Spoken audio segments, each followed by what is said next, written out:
পাকিস্তান ক্রিকেটের এক আলোচিত চরিত্র দানিশ কানেরিয়া। পাকিস্তানের জাতীয় ক্রিকেট দলে খেলা হাতে গোনা কয়েকজন হিন্দু ক্রিকেটারের মধ্যে কানেরিয়া অন্যতম। এক সাক্ষাৎকারে এই স্পিনার দাবি করেছেন, জাতীয় দলে খেলার সময় তাকে বারবার ধর্ম পরিবর্তন করতে বলেছেন পাকিস্তানের সাবেক অধিনায়ক শহীদ আফ্রিদি। সাবেক লেগ স্পিনার কানেরিয়া বলেন, পাকিস্তানে আমাদের আলাদা চোখে দেখা হতো।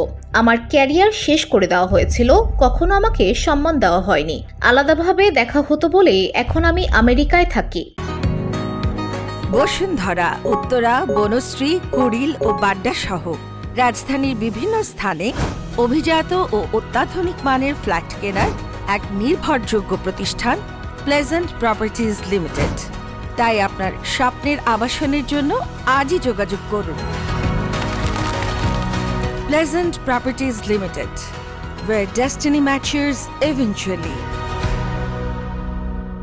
জাতীয় দলে খেলার সময় আফ্রিদি তাকে সবচেয়ে বেশি সমস্যায় ফেলেছিলেন জানিয়ে কানেরিয়া যোগ করেন, ক্যারিয়ারে ভালোই খেলছিলাম, কাউন্টি ক্রিকেটও খেলছিলাম। অধিনায়ক হিসেবে ইনজামাম আমাকে খুব সাহায্য করেছে, সবসময় পাশে দাঁড়িয়েছে। শোয়েব আখতারও আমার পাশে ছিল, কিন্তু আফ্রিদি আমাকে বলেছিল ধর্ম পরিবর্তন করতে। বহুবার ও আমাকে এটা বলেছিল। ইনজামাম কখনো এসব বলতো না।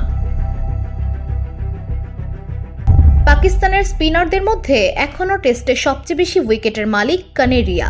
61 টেস্টে 261 উইকেট নিয়েছেন তিনি, কিন্তু এত অর্জনের পরও কখনো প্রাপ্য সম্মান পাননি বলে অভিযোগ করেছেন সাবেক এই ক্রিকেটার।